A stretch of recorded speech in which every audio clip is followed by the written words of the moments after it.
Hello दोस्तों, आपके अपने चैनल एसजी नॉवल वर्ल्ड में आप सबका स्वागत है। ऐसे ही रोचक स्टोरी के लिए चैनल को सब्सक्राइब जरूर कर लीजिए। आइए अब एपिसोड कंटिन्यू करते हैं।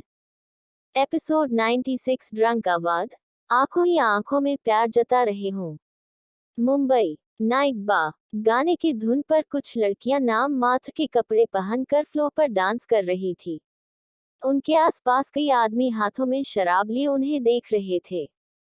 वही एक तरफ एक आदमी उन लड़कियों की तरफ पीठ किए बैठा था।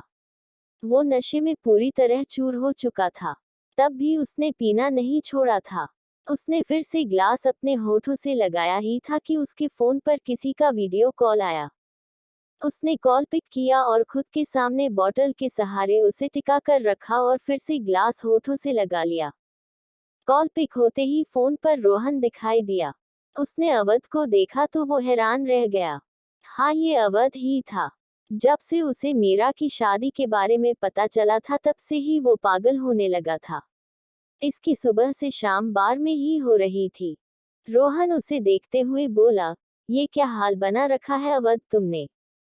रोहन की आवाज सुनकर अवध ने अपनी पलकें उठाई, तब जाकर रोहन ने उसकी लाल हो चुकी आंखों को देखा। अवध के बाल बिखरे हुए थे, उसके आंखों के नीचे डार्क सर्कल आ चुके थे। उसने उस दिन के ही कपड़े पहने हुए थे। इस वक्त वो बहुत खतरनाक दिख रहा था, जिसके सामने रोहन को भी थोड़ा डर लगने लगा था। रोहन ने अपना थूक निगला और कहा, अवध, क्यों खुद को बर्बाद कर रहे हो तुम? मीरा बच्ची है, उसे पता नहीं है कि तुम उसे पसंद करते हो। उसने जानबूझकर तुम्हारा दिल नहीं तोड़ा है। अवध ने ग्लास खाली कर उसे फिर से भरते हुए कहा, कॉल क्यों किया तुमने? रोहन ने एक लंबी सांस ली और उसे देखा। वो जानता था फिलहाल अवध को कुछ भी समझाने का कोई फायदा नहीं है। इसलिए वो उसे समझाना छोड़ डायरेक्ट मेन टॉपिक पर आया और सीरियस होकर बोला, हम 3 दिन बाद लौट रहे हैं, तब तक सर ने सीट पर नजर रखने को कहा है। उसकी पल पल की खबर सर को चाहिए और प्लीज हमारे आने तक खुद को ठीक कर लो, वरना सर ने या रीटा ने देखा तो तुम क्या कहोगे उनसे? अवध ने उसकी बातों पर कोई जवाब नहीं दिया और कॉल कट कर मोबाइल पॉकेट में डाल लिया। उसने अपने दूसरे पॉकेट से पैसों की गिट्टी निकाली और टेबल पर रखकर एक नई शराब की बोतल उठाकर अपने होठों से लगा, उसे पीते हुए बाहर निकल गया। वो बार से बाहर आकर कुछ दूर ही चला होगा कि उसके पास एक काली कार आकर रुकी। उस कार का दरवाजा खुला और एक आदमी ने कुछ कहा, जिसे सुन अवध के बढ़ते कदम रुक गए। उसने पलटकर उस कार के अंदर बैठे आदमी को देखा, फिर हमें सिर हिलाकर उस कार में बैठ गया। उसके बैठते ही कार तेजी से वहां से निकल गई। वही बार के बाहर ही शिव और राजेश ये सब देख रहे थे। राजेश ने कहा, बॉस, ये बहुत बड़ा रिस्क है। बहू रानी और छोटे बॉस की जान खतरे में पड़ सकती है। शिव ने जाती हुई कार को देखते हुए कहा, कभी कभी खतरा मोल लेना चाहिए, वरना बाद में पछताना पड़ता है। राजेश ने बस सिर हिलाया और दोनों तब तक उस कार को देखते रहे जब तक वो कार उनकी नजरों से ओझल नहीं हो गई। उत्तराखंड। रोहन को नींद नहीं आ रही थी। उसे अवध की बहुत टेंशन हो रही थी। वो जानता था अवध कभी कुछ गलत नहीं करेगा, पर फिलहाल उसकी जो कंडीशन थी उसे देख रोहन को नेगेटिव वॉइस आने लगी थी। वो अपने कमरे से बाहर आया और नीचे गार्डन में जाने लगा। वो नीचे देखते हुए खुद में बातें करते हुए जा रहा था। तभी किसी ने उसके कंधे पर हाथ रखा। रोहन ने सिर घुमाकर देखा तो खुद को जल्दी से नॉर्मल करते हुए कहा, तुम सोए नहीं मनन? मनन ने उसके कंधे से हाथ हटाकर अंडाई लेते हुए कहा, हम नींद नहीं आ रही थी इसलिए गार्डन में जा रहा था, पर तुम अब तक क्यों नहीं सोए हो? कहीं तुम रात का फायदा उठाकर रीटा के कमरे में तो नहीं जा रहे हो ना? हम। मनन ने अपने आईब्रो उचकाते हुए कहा। रोहन जल्दी से उसे मना करते हुए बोला, नहीं, बिल्कुल नहीं। मैं वैसा लड़का नहीं हूँ। मैं क्यों रात का फायदा उठाकर उसके कमरे में जाऊंगा? मनन कुछ बोलता उससे पहले दोनों के कानों में कार रुकने की आवाज सुनाई दी। दोनों ने नीचे हॉल की तरफ देखा, जहां आलोक जी सोफे से खड़े होकर डोर के पास जा रहे थे। उन्हें जाता देख दोनों ने एक दूसरे को देखा और कहा, ये कहाँ जा रहे हैं? रोहन अपने अपने कंधे उचकाते हुए कहा, मुझे नहीं पता, मैं भी तो तुम्हारे साथ ही हूँ। मनन उसके कंधे पर हाथ रखकर उसे अपने साथ ले जाते हुए बोला, अरे तो चलो साथ में देखते हैं कहीं ये वेम्पायर तो नहीं है न, इनका घर मुझे वैसा ही दिखता है, पक्का इनके दूसरे वेम्पायर दोस्त इन्हें लेने आए होंगे। रोहन ने उसे अजीब नजरों से देखते हुए कहा, क्या बोल रहे हो, वेम्पायर को उड़ना आता है, अगर उनके दोस्त उनसे मिलने या उन्हें लेने आ रहे होंगे तो उड़कर नहीं आते, इतना महंगा पेट्रोल क्यों वेस्ट करते। मनन ने अपना दिमाग दौड़ाते हुए कहा, यू आर राइट, ऐसे वैम्पायर पर तो केस करना चाहिए, फिलहाल चलो उन वैम्पायर को देख कर आते हैं। रोहन ने हंसते हुए कहा, अगर सच के वैम्पायर निकले न तो वही बेहोश हो जाओगे, वो भी इस तरह से कि छाया के उठाने पर भी कभी नहीं उठोगे। मनन ने उसे घूर कर देखा और दोनों अपनी बकवास कंटिन्यू करते हुए नीचे चले आए। हवेली से बाहर तीनों आदमी हवेली के सामने खड़े उसे देख रहे थे। शिखा कार पार्क करने गई हुई थी। आलोक जी बाहर आए तो उन्हें शिवम और अयान के बीच खड़े मनदीप दिखाई पड़े। दोनों एक जमाने में पक्के दोस्त हुआ करते थे। बोले तो बेस्ट फ्रेंड, पर 15 सालों से दोनों ने एक दूसरे को देखा तक नहीं था। दोनों एक शहर में होते हुए भी और जानते हुए भी कि उनका जिगरी यार इसी शहर में है, दोनों में से किसी ने भी एक दूसरे से मिलने की कोशिश नहीं की थी। आलोक जी अपने चेहरे पर हल्की स्माइल लिए उन्हें देख रहे थे और मनदीप के चेहरे पर कोई भाव नहीं थे। उनके दिमाग में 15 साल पहले आलोक जी की कही गई बातें घूम रही थी। दोनों ही एक दूसरे को देख रहे थे कि शिखा वहां आई और दोनों को इस तरह एक दूसरे को देखता देखकर बोली, दोस्त ही हो ना आप दोनों, बेवफा गर्लफ्रेंड बॉयफ्रेंड की तरह क्यों देख रहे हो एक दूसरे को, दिल को सुकून पहुंचा रहे हो क्या, या आंखों ही आंखों में प्यार जता रहे हो। उसकी बात सुन दोनों ने उसे देखा। शिवम शिखा को देखते हुए अपने मन में बोला, क्या हो तुम बीवी, कहीं भी कुछ भी बोलती हो। उसने सिर हिलाया ही कि एक आवाज सबके कानों में पड़ी, पापा। सेकेंड सीजन मतलब नेक्स्ट जनरेशन की बात कर रही थी मैं। शिखा शिवम की प्रॉब्लम को उनके बच्चों के लाइफ तक थोड़ी दिखाऊंगी, उनकी अपनी प्रॉब्लम होगी, अलग एक नई कहानी होगी, समझी।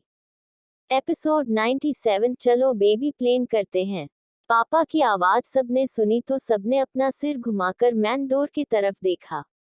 सामने मनन और रोहन खड़े थे। मनन अपने आंसुओं से भरी हुई आंखों से मनदीप को देख रहा था, जैसे वो अपनी आंखों पर यकीन करने की कोशिश कर रहा हो कि उसके सामने मनदीप ही खड़े हैं। मनदीप ने उसे देखा तो उनकी भी पलकें भीग गई। 15 साल बाद दोनों बाप बेटे एक दूसरे के सामने थे। मनदीप उसे कसकर गले लगाना चाहते थे पर उनकी हिम्मत नहीं हो रही थी ऐसा करने की। आखिर किस हक से वो मनन के पास जाते, गलती तो उन्होंने ने की थी, अपने छोटे छोटे बच्चों को छोड़कर ऐसे गए कि फिर कभी उनसे मिलने तक नहीं आए थे। मनन ने एक कदम आगे बढ़ाया पर फिर कुछ याद आते ही वो पीछे पलट गया और तेजी से अपने कमरे में चला गया। मनदीप के हाथ उसे रोकने को उठे थे पर रोक नहीं पाए थे। उन्होंने अपनी आंखें बंद की तो एक कतरा आंसू उनके आंखों से निकलकर उनके गालों पर आ गया। आलोक जी ने उन्हें संभालते हुए बोले, वो बच्चा है, अभी नाराज है, देखना सुबह खुद मिलने आएगा तुमसे। मनदीप ने उन्हें देखा फिर सिर हिला दिया। शिखा ने एक लंबी सांस ली और कहा, चले अंदर चलते हैं, वो सुबह आएगा, अभी नहीं न आएगा तो तब तक के लिए आराम कर लेते हैं। कहते हुए वो बिना किसी की बात सुने अपने कमरे में चली गई। आलोक जी भी मनदीप को अपने साथ अंदर ले गए। उनके पीछे अयान और शिवम भी जाने लगे तो रोहन की नजर अयान के लाल गालों पर पड़ी। वो उसके गालों की तरफ इशारा करते हुए बोला, ये आपके गालों को क्या हुआ, मच्छर ने काटा है क्या। उसकी बात पर शिवम ने भी अयान के गालों को देखा। अयान के गालों पर अब भी उंगलियों के निशान छपे हुए थे, जिसे देख कोई भी समझ जाता कि वो मच्छर के काटने के नहीं किसी के थप्पड़ों के निशान है। रोहन भी समझ चुका था कि अयान को किसी ने एक चिपका दिया है, पर वो सामने से कहने से डरता था, इसलिए उसने मच्छरों का सहारा लिया था। अयान ने अपने गाल पर हाथ रख उसे ढकना चाहा पर तब तक देरी हो चुकी थी। शिवम ने तो देख लिया था, और यही नहीं, उसके चेहरे पर जंग जीतने वाली मुस्कान आ गई थी। वो समझ चुका था हो न हो अयान को थप्पड़ चिपकाने वाला मनदीप ही है। वो हंसते हुए बोला, क्या हुआ, कहीं पहली मुलाकात में ही अपने होने वाले ससुर जी से पिट तो नहीं गए। वैसे मैंने सुना उन्होंने कहा, वो तुम्हारी शादी कभी मीरा से नहीं होने देंगे, वो जो कहते हैं वो करते हैं, तो अब तुम कैसे करोगे शादी मीरा से? अयान उसकी बात पर हल्का मुस्कुराया और अपने गाल से हाथ हटाया और उसके सामने खड़े होकर उसकी आंखों में आंखें डालकर बोला, उसकी फिक्र आप मत करो बड़े साले साहब, आपकी बहन सिर्फ मेरी ही बीवी बनेगी, चाहे जैसे भी हो, पर मीरा की शादी सिर्फ मुझसे ही होगी। शिवम ने उसकी बातों पर उसे गुस्से से देखा पर कुछ कहा नहीं। अयान अपनी बात बोल उसे डेविल स्माइल देकर अपने कमरे में चला गया। शिवम ने उसके जाने के बाद खुद को शांत किया और रोहन से कहा, तुमने बात की अवध से?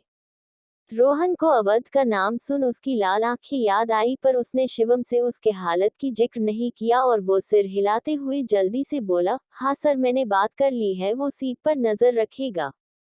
शिवम ने उसकी बात पर उसे एक नजर देखा, फिर सिर हिलाकर अपने कमरे में चला गया। उसके जाने के बाद रोहन ने फिर से अवध को कॉल किया, पर इस बार अवध का फोन स्विच ऑफ आने लगा। Mumbai SS group of industry. Awadh का नशा उतर चुका था। वो एक चेयर पर बैठा सामने के अंधेरे को देख रहा था।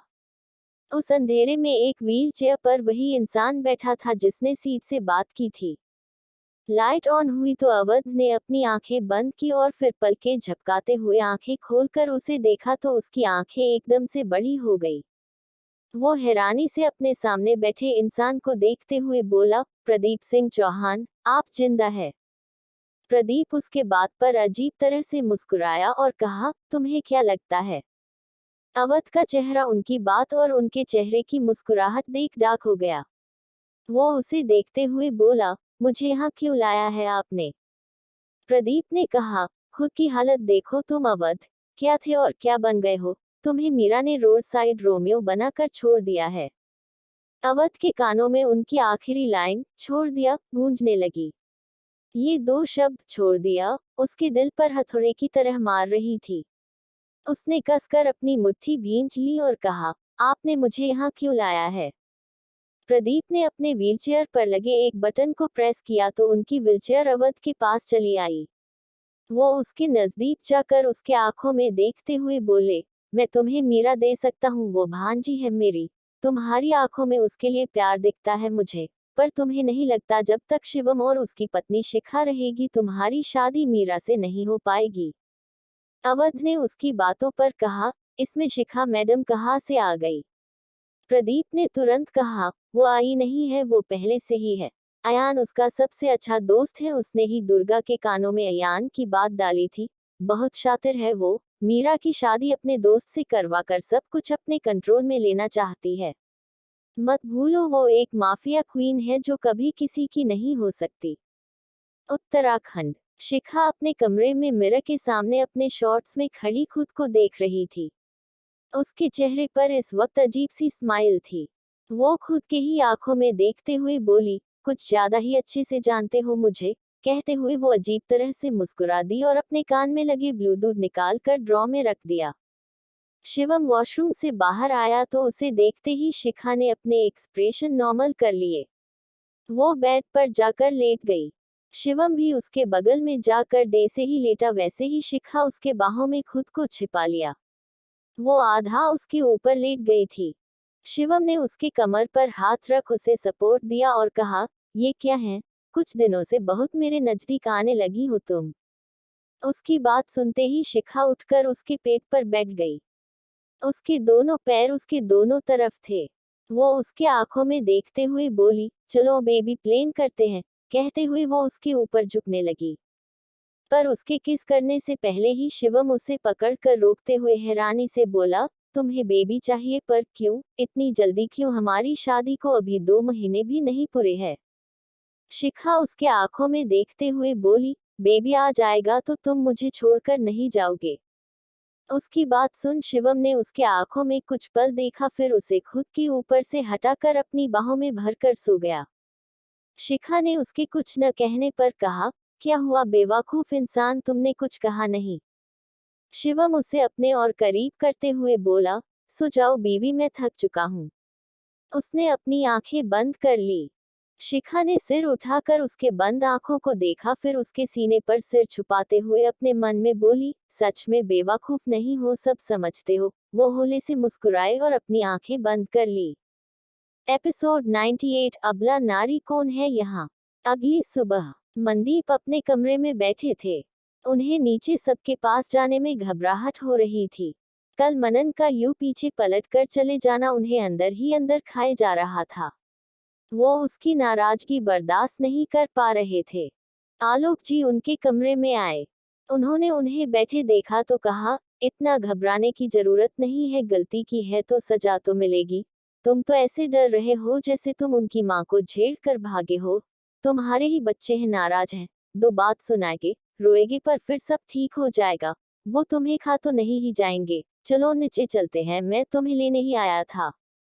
मनदीप ने उन्हें देखा और एक लंबी सांस छोड़ते हुए उठकर उनके साथ नीचे जाने लगे। आखिर सच ही तो कहा था, वो उनके बच्चे थे। ज्यादा से ज्यादा नाराज होते पर उनके मनाने पर मान जाते। मनन का कमरा। मनन बेड पर बैठा किसी सोच में गुम था। इस वक्त उसके चेहरे पर कोई भाव नहीं थे। छाया मिरर के सामने खड़ी होकर रेडी हो रही थी। उसने आज पहली बार मनन को ऐसे देखा था। वो उसके पास गई और उसके सामने बैठकर बोली, क्या हुआ आपको, कोई प्रॉब्लम है क्या। मनन ने उसकी बातों का कोई जवाब नहीं दिया। वो अब भी अपनी सोच में गुम था। छाया ने इस बार उसे हिलाते हुए कहा, मनन जी। उसके हिलाने पर मनन सेंस में आया और उसे देखा। छाया को देखते ही उसके चेहरे पर उदासी छा गई और वो झट से उसके गले लग गया। छाया एक पल को हैरान रह गई, उसने कभी मनन को इस तरह टूटा हुआ, उदास सा नहीं देखा था। छाया ने भी उसे अपनी बाहों में भरकर उसके पीठ को सहराते हुए पूछा, आप ठीक हो ना मनन जी, क्या हुआ है। मनन ने उसे अब भी कुछ नहीं कहा और बस उसके बाहों में यूं ही बैठा रहा। शिखा का कमरा। शिवम चेंजिंग रूम से अपने शर्ट की स्लीव फोल्ड करते हुए रूम में आया। उसने व्हाइट शर्ट और ब्लैक पैंट पहन रखी थी। उसके शर्ट के 3 बटन खुले थे जिससे उसका चौड़ा सीना बाहर झांक रहा था, जो उसे एक हॉट लुक दे रहा था। उसने स्लीव फोल्ड करते हुए शिखा को देखा जो सोफे पर सो रही थी। शिखा सुबह उठकर फ्रेश हो चुकी थी पर उसे अब भी बहुत नींद आ रही थी। शिवम ने उसे साथ नीचे जाने को कहा था, इसलिए वो सोफे पर बैठे बैठे उसका वेट कर रही थी और अब वही सो चुकी थी। शिवम को उसे देखकर उसकी रात को कही हुई बात याद आई। वो उसके पास जाकर उसके ऊपर झुकते हुए उसे देखने लगा।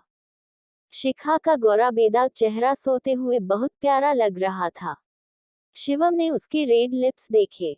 उसके रेड लिप्स चेरी से कम नहीं थे। शिवम जब भी उसके होठों को देखता था उसके दिल में उसे जी भर चूमने की तमन्ना जागने लगती थी। शिवम शिखा के लिप्स देखते हुए उसके करीब जाने लगा, पर अचानक ही उसे महसूस हुआ कि उसकी सोई हुई शेरनी अब जाग चुकी है और अपनी कातिलाना निगाहों से उसे ही घूर रही है। शिवम ने अपने सिर को थोड़ा ऊपर उठाकर देखा तो उसका अंदाजा बिल्कुल सही निकला। शिखा अपनी नीली नीली आंखों से उसे ही देख घूर रही थी। उसकी खुली आंखों को देख शिवम ने अपना सलाइवा गले से नीचे उतारा और उसके ऊपर से हटने को हुआ कि शिखा ने उसके कॉरल को पकड़कर एक झटके से उसे अपने करीब खींच लिया। शिखा के खींचने से शिवम उसके ऊपर गिर गया था।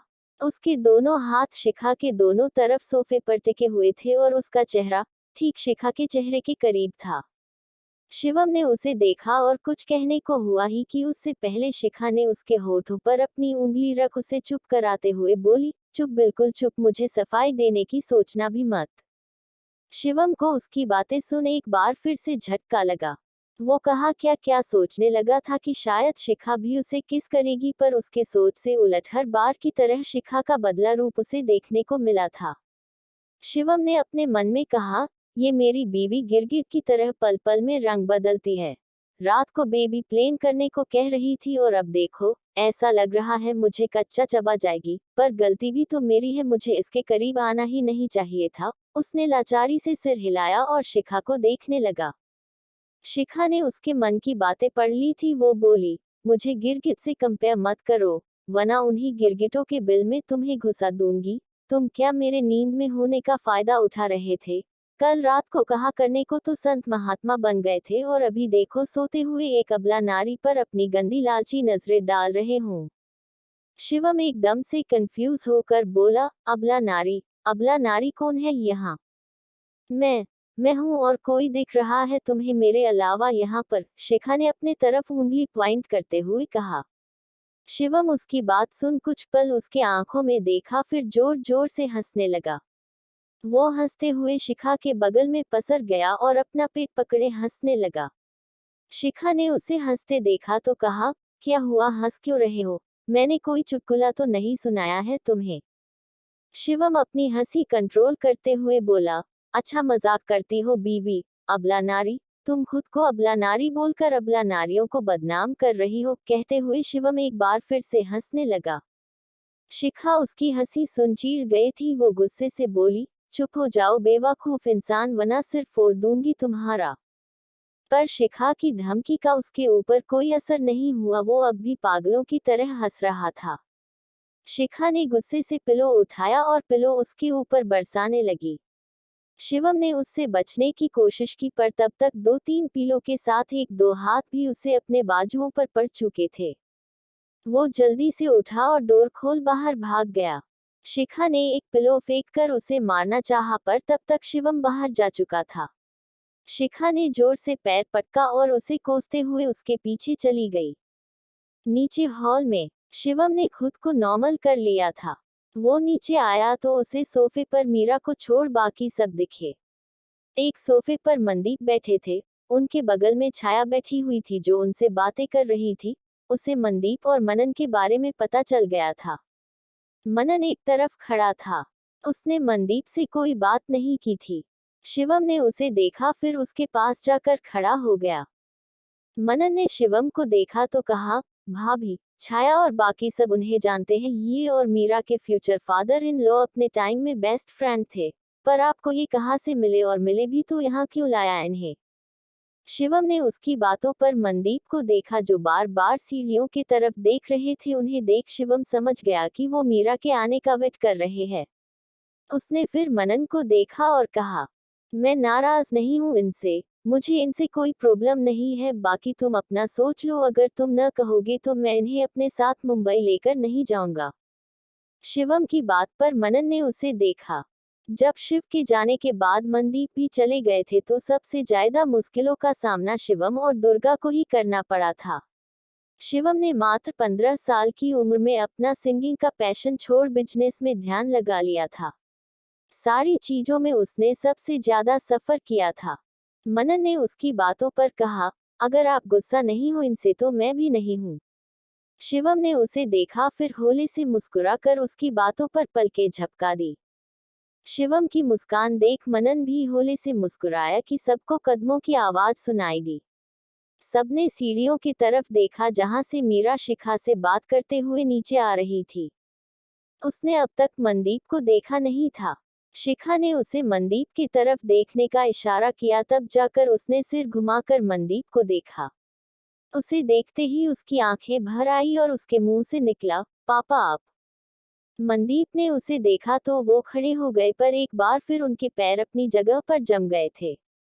वो जाकर अपनी बेटी को गले लगाना चाहते थे, पर उनके कदम उनका साथ नहीं दे रही थी। मीरा भी अपनी जगह पर ही जम गई थी। वो बिना पलके झपकाए उन्हें एकटक देख रही थी। शिखा ने दोनों बाप बेटी को देखा तो मीरा से कहा, मीरा ये सच में तुम्हारे पापा ही है? तुम कोई सपना नहीं देख रही हो? जाओ जाकर अपने पापा से मिलो तो सही। शिखा की बात सुन मीरा ने उसे देखा, फिर सिर घुमाकर शिवम और मनन को देखा। उसके दोनों भाइयों ने सिर हिलाते हुए पलके झपकाई तो वो जल्दी से दौड़ते हुए मनदीप के पास गई और उसके गले लगकर रोने लगी। मनदीप ने कसकर उसे गले लगाया था। उनके आंखों से भी आंसू बह रहे थे। उसने मीरा का सिर सहराते हुए कहा, मेरी प्रिंसेस, माफ कर दीजिए अपने पापा को। हम आपको छोड़कर चले गए थे न, पर अब हम प्रॉमिस करते हैं अब हम कहीं नहीं जाएंगे। मीरा उनसे अलग होते हुए बोली, आप माफी मत मांगिए पापा, आपकी प्रिंसेस नाराज नहीं है आपसे। हम तो हर दिन आपका वेट करते थे पर आप आते ही नहीं थे। मनदीप ने उसके सिर पर हाथ रखा और कहा, आना चाहते थे बेटा, पर जब तक समझ में आया कि हमने आप सबको अकेला छोड़कर गलती कर दी तब तक बहुत देर हो चुकी थी। हमारी हिम्मत नहीं हो पाती थी आपसे नजरें मिलाने को कोशिश करते थे पर। मीरा ने कहा, अब आप मत जाना प्लीज, मैंने आपको बहुत मिस किया है। आप नहीं जाओगे ना? मनदीप ने हाँ में सिर हिलाते हुए कहा, अब नहीं जाऊंगा। मीरा उनकी बात सुन एक बार फिर से उनके गले लग गई। दोनों को देख सबके चेहरे पर मुस्कान आ गई थी। शिखा भी दोनों को देख हल्का मुस्कुराई थी। उसने अयान को देखा, फिर उसके पास गई और उसके बगल में खड़ी होकर बोली, तेरी होने वाली बीवी ने तो बहुत जल्द अपने पापा को माफ कर दिया, अब तू क्या करेगा? अपने ससुर जी को कैसे शादी के लिए मनाएगा? मीरा को देखकर लगता है अगर एक बार बड़े ससुर जी उसे तुझसे शादी करने से मना कर देंगे तो ये पक्का ये शादी करने से रही। अयान ने उसे देखा, फिर कहा, अगर ऐसा हुआ तो फिर मैं अपने तरीके से शादी करूंगा, पर शादी तो मेरी मीरा से ही होगी। उसकी बात पर शिखा ने नहीं में सिर हिला दिया। वो भी ये बात अच्छे से जानती थी अगर अयान को कुछ चाहिए होता है तो वो कैसे भी करके ले ही लेता है। अब सोचने वाली बात ये थी कि वो करेगा तो करेगा क्या। पर शिखा को इन सब में कोई टेंशन नहीं था, क्योंकि वैसे भी टेंशन लेना शिखा पर सूट नहीं करता था। एपिसोड 99 एन रोमांटिक आदमी। शिखा की नजर सीढ़ियों के ऊपर खड़े शिव और राजेश पर गई। वो दोनों भी सब कुछ देख रहे थे। शिखा ने उन्हें देखा, फिर सबसे कहा, आप लोगों को प्रॉब्लम न हो तो ब्रेकफास्ट करते हुए बातें कर लेना, मुझे भूख लग गई है और मुझे लगता है आप लोगों को भी भूख लग गई ही होगी। आलोक जी भी उसकी बात पर बोले, हाँ शिखा सही कह रही है, चलिए सब ब्रेकफास्ट करते हैं। उनकी बात पर मनदीप मीरा के साथ और बाकी सब उनके साथ डाइनिंग एरिया में चले गए। शिखा ने एक बार फिर से शिव को देखा, तो इस बार शिव भी उसे ही देख रहे थे। शिखा ने अपनी नजरें उनसे से फेर ली और बाकी सब के पास चली गई। राजेश ने उसे देखा तो कहा, बॉस लगता है बहू रानी को अब सब कुछ पता चल गया है, मनदीप सर ने उन्हें सब कुछ बता दिया है।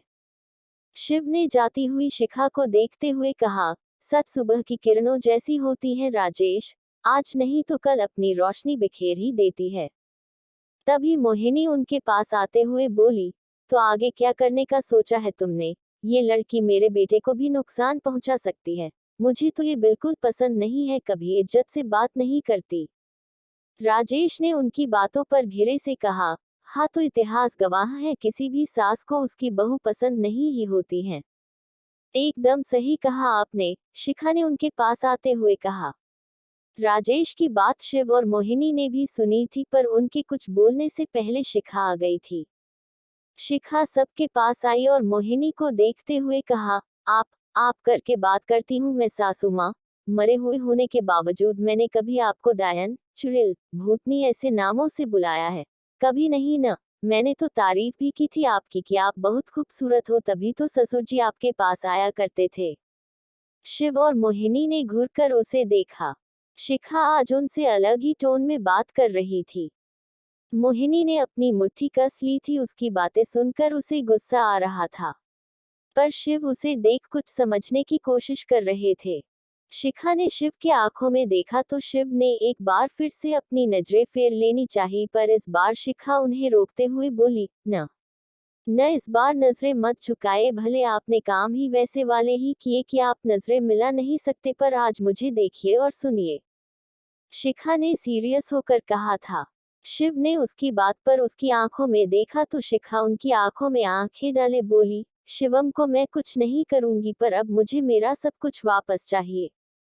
मीरा की शादी में मैं प्रदीप को उस बिल्डिंग से बाहर निकाल लाऊंगी, तब आपके पास सिर्फ 2 दिन का टाइम होगा। अगर उन 2 दिनों में आपने उसे नहीं मारा तो मैं अपने तरीके से उसे मार दूंगी, और आप जानते हैं अगर मैंने उसे मारा तो आपका सच सबके सामने आ जाएगा। शायद ये भी बात सामने आ जाएगी कि शिवम छोटी सासू माँ का नहीं, इनका मोहिनी का बेटा है। शिखा ने मोहिनी की तरफ इशारा करते हुए कहा। शिव और मोहिनी दोनों उसे गुस्से से देखने लगे थे। मोहिनी ने उसे डराने के इरादे से कहा, अगर तुमने ये बात किसी को भी बताई तो कहीं मैं तुम्हारी जान न ले लूं। उसकी बात सुन शिखा अजीब तरह से मुस्कुराए और बोली, बड़ी सासू माँ, आप मेरी जान तब लोगी न तब मुझे छू सकोगी। आप एक आत्मा हो और कोई भी आत्मा मेरा कुछ नहीं बिगाड़ सकता। यकीन नहीं हो तो इनसे पूछ लीजिए। उसने शिव की तरफ इशारा करते हुए कहा। मोहिनी ने उसकी बात पर शिव को देखा तो शिव ने हाँ में सिर हिलाया। मोहिनी को यकीन नहीं हो रहा था कि ऐसा सच में हो सकता है। कोई भूत प्रेत आत्मा शिखा को छू भी नहीं सकता, पर कैसे और क्यों? ऐसी क्या खास बात है शिखा में जो उसे इन सब से बचा कर रखता है? मोहिनी कुछ कहने को हुई उससे पहले शिवम की आवाज आई, क्या सच में तुम्हें भूत प्रेत आत्मा छू भी नहीं सकती हैं? उसकी आवाज सुन तीनों ने पलट कर देखा तो शिवम सीढ़ियों के पास खड़ा दिखाई दिया। शिवम ने आगे कहा, पर तुम ये सब बता किसे रही हो? शिखा ने शिव को देखा तो शिव ने हल्के से हाँ में सिर हिला दिया, जिसका मतलब था कि वो उन 2 दिनों में प्रदीप को मार देंगे। शिखा उनकी हाँ देख मोहिनी और राजेश को एक नजर देखा, फिर पीछे पलटकर शिवम के पास जाते हुए बोली, मैं कुछ आत्माओं से बातें कर रही थी, पर तुम यहाँ क्या कर रहे हो? चोरी छिपे मेरी बातें सुन रहे थे क्या तुम? शिवम अब भी उसके पीछे देखने की कोशिश कर रहा था, शायद उसे भी भूत देखने की ख्वाहिश थी। Tears of joy। शिखा ने उसे देखा तो वो उसके बगल में खड़ी होकर शिव की तरफ इशारा करते हुए बोली, वो देखो वो आत्मा मस्त, हॉट और हैंडसम है ना? शिवम ने उसे घूरकर देखते हुए कहा, तुम मुझे चिढ़ा रही हो क्या? मैं भूत नहीं देख सकता तो इसका फायदा उठा रही हो? वो कितना भी अच्छा हो पर मुझसे ज्यादा अच्छा नहीं ही होगा, उसने खुद की तरफदारी करते हुए कहा। राजेश, मोहिनी और शिव तीनों उसकी बात पर हल्के से मुस्कुरा दिए। शिखा ने उसे ऊपर से नीचे तक देखते हुए कहा, हाँ सही कहा, तुमसे अच्छा नहीं है, तुमसे बहुत ही ज्यादा अच्छे हैं। तुम तो कहीं से भी अच्छे नहीं हो, कुछ भी करते नहीं हो तुम। उसने लास्ट लाइन धीरे से कहा, जो उसे चिढ़ाने के लिए था, जिसका मतलब समझते हुए शिवम उसे घूर कर देखने लगा। तीनों आत्माओं ने मियाँ बीवी को आपस में उलझे हुए देखा तो वो तीनों ही सिर हिलाकर वहां से गायब हो गए। शिखा ने देखा कि अब वो तीनों वहां नहीं है तो वो भी जाने को हुई, पर शिवम ने उसका हाथ पकड़कर उसे अपने करीब खींचते हुए कहा, क्या मतलब है तुम्हारा कि मैं कुछ भी नहीं करता हूँ? शिखा ने भी उसी की टोन में कहा, वही जो तुम समझ रहे हो। कहा कुछ करते हो तुम? 2 बार नशे में किया और तीसरी बार सेड्यूस होकर। खुद से कभी कहा कुछ किया है तुमने? अनरोमांटिक आदमी। शिवम ने उसे घूर कर देखा, फिर उसका हाथ छोड़कर दूसरे तरफ देखते हुए बोला, कुछ भी ऐसे ही नहीं किया जाता है, मूड होना चाहिए। और उसकी मूड वाली बात सुन शिखा एकदम से उसके करीब जाकर उसके गले में हाथ डाल मदहोशी भरी आवाज में बोली, तो ऐसे बोलो ना हब्बी कि तुम्हारा मूड नहीं बनता है। कोई बात नहीं, तुम्हारी ये खूबसूरत बीवी है ना, मैं तुम्हारा मूड बनाती हूँ, चलो कमरे में। शिवम का दिल जोरों से धड़कने लगा था, उसके गाल लाल हो गए थे। उसकी बेशर्म बीवी कुछ ज्यादा ही बोल्ड थी। ओपनली वो सब कुछ करने को बोल रही थी जो अंधेरे में भी कई लड़कियां तो क्या कई लड़के भी नहीं बोल पाते हैं। दोनों एक दूसरे के आंखों में देख रहे थे। बस फर्क इतना था कि जहां शिखा के आंखों में कुछ करने की तमन्ना थी तो वहीं शिवम अपने सवालों की वजह से कुछ समझ नहीं पा रहा था। तभी दोनों को रोहन की आवाज सुनाई दी। रोहन वहां दोनों को बुलाने आया था, पर उसने दोनों को उस पोजीशन में देखा तो जल्दी से अपने आंखों पर हाथ रख पीछे पलट कर बोला, सॉरी सर, सॉरी मैडम, मैं तो यहाँ आप दोनों को बुलाने आया था। टेबल पर सब आपका वेट कर रहे हैं। उसने जल्दी से अपनी बात खत्म की और उससे भी जल्दी से वहां से 9-2-11 हो गया। दोनों अब भी उसी पोजीशन में थे। दोनों ने सिर घुमाकर रोहन को देखा और सुना था। उसके जाने के बाद दोनों ने सिर घुमाया और एक दूसरे को देखा।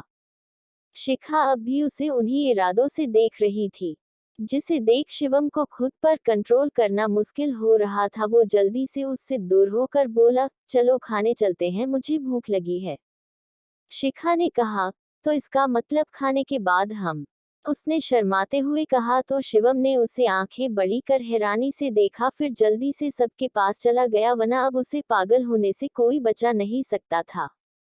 शिखा भी उसे जाता देख अपनी हंसी कंट्रोल करने की कोशिश करते हुए सबके पास चली गई। एपिसोड 100। शिखा सेड्यूस शिवम और एंटीमेंस। डाइनिंग टेबल पर सब बैठे अपना ब्रेकफास्ट कर रहे थे। सबका ध्यान अपने खाने पर था, सिर्फ 2 लोगों को छोड़कर। उनमें से एक शिखा थी जो आंखों में शरारत लिए शिवम को देख रही थी और शिवम उसकी नजरों से बचने की कोशिश कर रहा था। दूसरा इंसान अयान था जो बुरी तरह से मनदीप को घूर रहा था, ऐसे जैसे वो उसके होने वाले ससुर न होकर जानी दुश्मन हो, जिसने उससे उसका सब कुछ छीन लिया हो। मीरा ने भी उसे मनदीप को घूरते हुए देखा, पर सबके साथ होने पर उसने कुछ नहीं कहा। शिखा और अयान ने एक दूसरे को देखा और आंखों ही आंखों में कुछ बात की। दोनों ने एक दूसरे को एक खतरनाक डेविल स्माइल दी, फिर नॉर्मल होकर अपना ब्रेकफास्ट करने लगे। अयान ने खाते हुए कहा, विधायक जी आज शाम को आपकी मीटिंग है ना? आलोक जी ने सिर हिलाया और कहा, हाँ पर मैं नहीं जाऊंगा, आज हम सब घर पर ही एंजॉय करते हैं, या चलो कहीं घूम कर आते हैं। उनकी बात पर अयान के साथ शिखा ने भी उन्हें घूर कर देखा। शिखा अपने हाथ में पकड़े फॉक को घुमाते हुए बोली, आपको इस बार का चुनाव नहीं जीतना है क्या विधायक जी? उसने खींचते हुए आखिरी शब्द कहा, जिसे सुन आलोक जी ने अपनी मुंडी उठाकर उसे देखा। शिखा उन्हें खा जाने वाली नजरों से घूरते हुए अपने फॉक से धमकाया, जिसे समझते हुए आलोक जी ने जल्दी से कहा, मैं तो भूल ही गया था, आज जाना जरूरी है मेरा, मैं जाऊंगा आज की मीटिंग में। अयान और शिखा उनकी बात सुन बड़ी वाली मुस्कान अपने चेहरे पर चिपकाए उन्हें देखा। फिर शिखा मनदीप से बोली, बड़े ससुर जी आज आपका एक सर्जरी है न? मैंने सुना मिस्टर बजाज की सर्जरी आपको ही करनी है। मनदीप ने खाते हुए कहा, हाँ मैं ब्रेकफास्ट करके हॉस्पिटल ही जा रहा हूँ, कल सुबह तक आऊंगा। कल सुबह तक आऊंगा, यही लाइन तो दोनों बेस्टी को सुननी थी। दोनों ने फिर से एक दूसरे को देखा और शैतानी मुस्कान पास की। दोनों को मुस्कुराते हुए शिवम के साथ मनन और रोहन देख रहे थे। शिवम बीच में बैठा था और दोनों उसके दोनों तरफ बैठे थे। रोहन ने शिवम की तरफ झुकते हुए कहा, सर, मैडम और उनका बेस्टी पक्का कोई प्लेन बना रहे हैं। मनन भी बोला, हाँ भाई, मुझे भाभी और होने वाले जीजा जी के इरादे ठीक नहीं लगते। शिवम ने दोनों की बात पर कुछ नहीं कहा, पर टेंशन उसे भी कम नहीं हो रही थी, क्योंकि जो भी होता उसके साथ ही होता, इसलिए वो खुद सोच में डूबा था कि पता नहीं उसकी बीवी क्या करने वाली है। थोड़ी देर बाद सब अपना ब्रेकफास्ट कर अपने अपने काम में लग गए। शिवम और रोहन मनन को अपने साथ हॉल में बैठाए उसे भी काम सिखा रहे थे। मनन की शादी के बाद शिवम ने उसे भी बिजनेस ज्वाइन करने को कहा था। मनन का भी ड्रीम शिवम की हेल्प करना ही था, इसलिए वो भी पूरा ध्यान लगाए उनके साथ काम सीख रहा था। सारी लड़कियां एक साथ बैठे गप्पे मार रही थी। अयान भी अपने रूम में था और आरुष कुछ काम से रात को ही चला गया था। शाम हुई तो आलोक जी भी अपने मीटिंग में चले गए। अयान और शिखा ने उनके साथ उस बुढ़े राजेश को भी भेजा था और सुबह से पहले लौटने से मना किया था। मनदीप भी पहले ही हॉस्पिटल जा चुके थे। अब घर पर सिर्फ सारे यंगस्टर ही बचे थे। कब शाम से रात हुई किसी को पता ही नहीं चला। सबने साथ में डिनर किया और सोने के लिए अपने कमरे में चले गए। मनन अपने रूम में सोने की तैयारी कर रहा था कि उसके रूम में अयान आया और उसे एक रोमांटिक फिल्म की टिकट देकर बोला, जाओ जाकर छाया के साथ घूम आओ। मनन उत्तराखंड रह चुका था, इसलिए उसे सारी जगह पता थी। अयान जहां जाने बोल रहा था वो स्पेशली कपल के लिए ही थी। मनन ने टिकट ली और छाया को किसी तरह मनाकर उसके साथ फिल्म देखने चला गया। दूसरी तरफ शिखा और रीटा साथ में रोहन के रूम में थी। रोहन उनके सामने सिर झुकाए खड़ा था। शिखा ने रीटा को देखा और उसे शांत रहने का इशारा करते हुए कहा, रोहन, रीटा को फिल्म देखनी है, जाओ इसे लेकर जाओ वरना मैं तुम्हें डब्ल्यू से किडनैप करवा दूंगी, उसने धमकाते हुए कहा। रोहन ने उसकी बात सुन तुरंत उसे घबराते हुए देखा। डब्ल्यू उत्तराखंड का फेमस डॉन था। सब उससे बहुत डरते थे। रोहन जानता था शिखा माफिया क्वीन है, उसके कनेक्शन डब्ल्यू से होंगे ही। वो जल्दी से बोला, मैडम आप उस मोटे को क्यों तकलीफ दे रही हो, मैं लेकर जाता हूँ न इसे। रीटा को उसकी हालत पर बहुत हंसी आ रही थी, वो मुंह छिपाए हंस रही थी। शिखा ने सिर हिलाया और कहा, 10 मिनट में नहीं निकले तो 11वें मिनट में डब्ल्यू के पास होगे। शिखा ने कहा और वहां से अपने रूम में चली गई। रीटा पूरी तरह रेडी थी। रोहन ने भी जल्दी से कपड़े बदले और फटाफट उसे लेकर हवेली से निकल गया।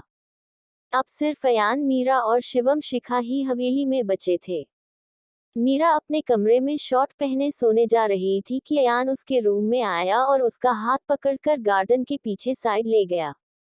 शिवम बालकनी में किसी से कॉल पर बात कर रहा था। जब वो कॉल कट कर रूम में आया तो उसे टेबल पर एक चिट्ठी मिली जिस पर लिखा था, हवेली से बाहर, गार्डन में जल्दी से आओ, बेवकूफ इंसान। चिट्ठी पढ़ते ही शिवम के चेहरे पर मुस्कान आ गई। उसने सिर हिलाया और गार्डन में चला गया। वो गार्डन में आकर सब तरफ शिखा को ढूंढ रहा था। जब उसे शिखा कहीं नहीं दिखी तो उसे लगा जैसे शिखा ने उससे मजाक किया हो, इसलिए वो अंदर जाने को हुआ कि एक मीठी आवाज सुनकर रुक गया। बालम मोरा आयो रे, प्यार का संदेशा लाया रे। शिवम ने आवाज सुन अपने कदम आवाज के पीछे बढ़ा दिए। वही गार्डन के दूसरे तरफ अयान और मीरा थे। गार्डन बहुत बड़ा था, पीछे तरफ कोई नहीं आता था और रात का वक्त था और न ही घर पर कोई था, तो किसी का आना भी इम्पॉसिबल था, जिसका फायदा अयान उठा रहा था। मीरा ने पिंक टी शर्ट और शॉर्ट पहन रखा था जिसमें वो बहुत प्यारी लग रही थी। अयान ने उसके हाथ को पकड़कर अपने तरफ खींचा और गाया, तालों में नैनीताल, बाकी सब तालियां, तालों में नैनीताल, बाकी सब तालियां, तालों में नैनीताल, बाकी सब तालियां। अयान ने उसे गोल घुमाया और उसके गाल पर किसकर उसके साथ डांस करने लगा।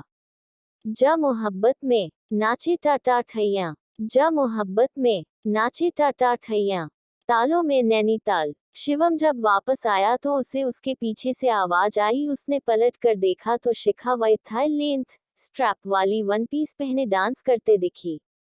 तालों में नैनीताल, जा मोहब्बत में नाचे टाटा ठैया, जा मोहब्बत में नाचे टाटा ठैया। शिवम उसे देख शॉक्ड हो गया था। वो एक से बढ़कर एक बम उसके ऊपर गिराया करती थी।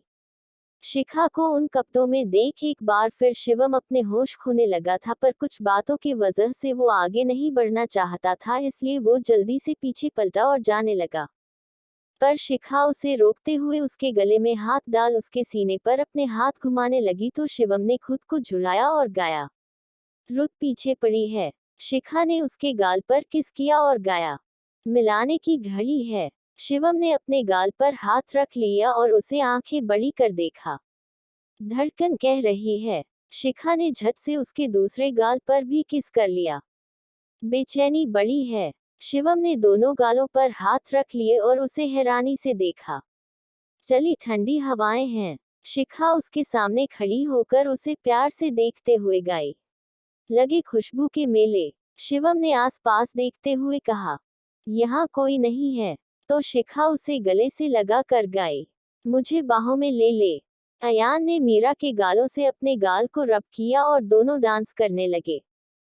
अरे गालों में गोरी के गाल, बाकी सब गलाइयां। शिखा शिवम से दूर हुई और गोल घूमकर उसके सामने जाकर डांस करने लगी। जा मोहब्बत में नाचे टाटा ठैया, जा मोहब्बत में नाचे टाटा ठैया। शिवम उसे डांस करते हुए देख रहा था। उसके आंखों में प्यार तो चेहरे पर प्यारी सी मुस्कान थी। शिखा उसके पास जाकर गाई, नहीं ऐसा दीवाना। शिवम ने उसे उसके हाथ को पकड़ उसे गोल घुमाया और उसे देखते हुए गाया, नहीं ऐसी दीवानी। शिखा उसके साथ नीचे बैठते हुए गाई, नहीं ऐसा फसाना हो। शिवम उसके साथ खड़ा होते हुए गाया, नहीं ये यही कहानी। शिखा उसके गाल पिंच करते हुए गाई, हो कोई माने न माने कोई। तो शिवम ने भी उसके दोनों गालों को पिंच करते हुए बोला, जाने न जाने। शिखा उससे दूर हुई और गाई, दुनिया से क्या डरना। शिवम भी उसे देखते हुए गाया, हम आशिक पुराने। शिखा ने उसके कंधों को पकड़ा और उसके गालों पर अपने गाल टरकाते हुए गाई, चुम्मी में एक चुम्मा, बाकी सब चुमाइयां। शिवम और शिखा दोनों एक दूसरे के बगल में खड़े हो गए और डांस करने लगे। जा मोहब्बत में नाचे टाटा ठैया, जा मोहब्बत में नाचे टाटा ठैया। इधर अयान मीरा के साथ डांस कर रहा। मीरा हंसते हुए उसके साथ इन पलों को एंजॉय कर रही थी। अयान ने उसे गोद में उठाया और उसके रूम में ले गया। शिवम ने भी शिखा को गोद में उठा लिया और अपने रूम की तरफ चला गया। दोनों एक दूसरे के आंखों में देखते हुए गाते जा रहे थे। तालों में नैनीताल, जा मोहब्बत में, नाचे टाटा ठैया, बालम मोरा आयो रे, प्यार का संदेशा लाया रे। शिवम ने उसे रूम में आकर नीचे उतारा और उसके कमर से पकड़कर उसे अपने करीब खींच उसके होठों पर झुकने लगा। शिखा ने अपनी आंखें बंद कर ली थी। उसने पहले ही खुद को शिवम को सौंप दिया था।